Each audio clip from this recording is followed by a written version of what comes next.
Shalom Elohim, salam sukacita, salam hormat dan salam kasih buat ketiga pribadi ilahi yang sudah turun ke tengah dunia ini.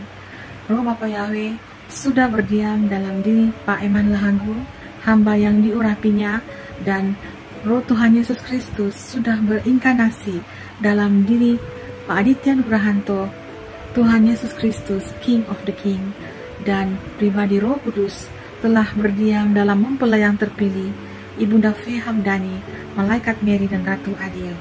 Shalom Elohim buat semua para malaikat Tuhan, para orang-orang kudusnya, mempelai-mempelai Tuhan, dan semua anak-anak Tuhan, dimanapun kalian berada.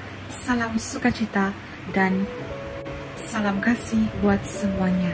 Haleluya, segala puji syukur hanya bagi Tuhan atas kemurahan dan kasih karunia-Nya. Hingga saat ini saya masih dapat bernafas lagi. Dan pada kesempatan yang diberikan ini, saya ingin terus bersaksi bagi Tuhan.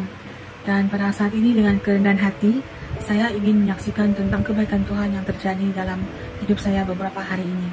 Dalam beberapa hari yang lalu, ketika baru bangun dari tidur, mata saya sebelah kanan ada bengkak. Seperti ada ketumbuhan ketumbit di sini, di mata ini. Dan masih kelihatan pada saat ini masih ada bengkaknya sedikit. Dan ketika hal terjadi, saya sukar untuk membaca dan melihat sesuatu karena selalu berair dan seperti ada selaput di mata. Dan ada yang mengatakan pada saya, jika ada ketumbit di mata, pakai benang hitam di jari untuk menghilangkan ketumbit itu. Lalu mereka mengatakan itu adalah kepercayaan orang dulu-dulu.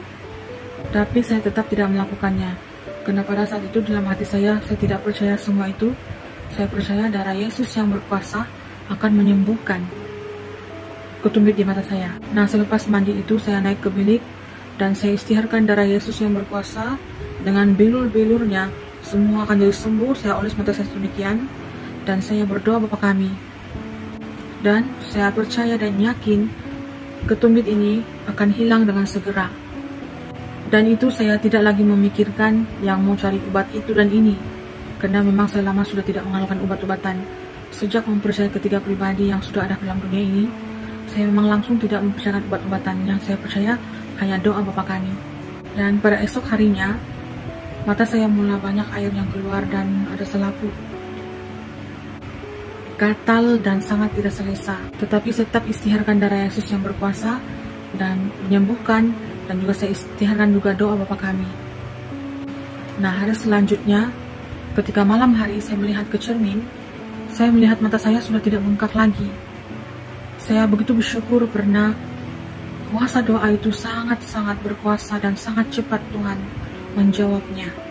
Akhirnya saya sangat bersyukur karena saya dapat lagi membaca firman Tuhan dengan baik dan saya dapat mengikuti ibadah dengan baik. Tidak lagi dihalang oleh mata saya ketika itu di sini. Dan puji Tuhan semakin membaik dan tidak lagi bengkak. Dan apa yang saya dapat sampaikan di sini, kita hanyalah perlu mengandalkan Tuhan Yesus Kristus dengan darah-Nya yang berkuasa, bukan mengikuti mitos-mitos ataupun ajaran petua orang dulu-dulu yang kita tidak ketahui dari mana asal-usulnya. Dan jangan mengandalkan obat-obatan sehingga merusakkan badan kita lebih teruk lagi. Melalui kesakitan itu, saya melihat kemuliaan Tuhan dinyatakan, betapa Dia itu sangat nyata dan hidup dalam kehidupan setiap orang yang mencari Dia. Tetap percaya bahwa pertolongan Tuhan itu sentiasa ada dan sentiasa tepat waktu menolong anak-anak-Nya. Karena Dia Bapa yang lebih tahu apa yang kita perlukan. Dan pada zaman akhir ini, zaman Omega, ketika pribadi ilahi itu sudah turun ke dunia ini, memakai wadah manusia dan diam bersama-sama kita karena kasih-Nya yang luar biasa pada setiap anak-anak Tuhan.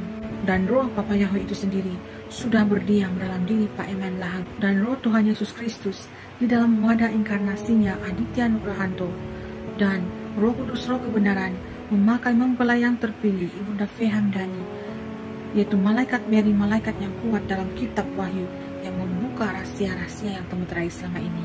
Dan kemunculan ketiga pribadi yang esa ini adalah karena kasih Tuhan yang besar pada setiap kita. Karena sejak pandemik lalu, sudah banyak anak-anak Tuhan ditanda dengan tanda binatang. Tanda binatang itu adalah suntikan COVID-19 yang diberikan bagi banyak orang yang telah merusakkan anak Tuhan. Tetapi karena kasih dan belas kasihan Tuhan, Tuhan Yesus sendiri, Pangeran Ilahi, mengatakan hanya dengan kuasa darah Yesus dapat menyutrulkan darah anak-anak Tuhan yang telah dicemari dengan cairan suntikan itu. Maka marilah kita bertobat sungguh-sungguh dan tetap mencari Tuhan agar mendapat belas kasihan Tuhan untuk menyembuhkan dan melindungi kita dengan kuasa darahnya yang kudus. Kita tetap percaya kepada Tuhan Yesus Kristus karena ada kuasa dalam namanya dan ada kuasa dalam darah Tuhan Yesus Kristus. Dan demikian saja yang dapat saya sampaikan. Biarlah hanya nama Tuhan yang dimuliakan, ditinggikan dan dihormati sampai selama-lamanya. Haleluya, praise the Lord. Tuhan Yesus memberkati selalu. Sampai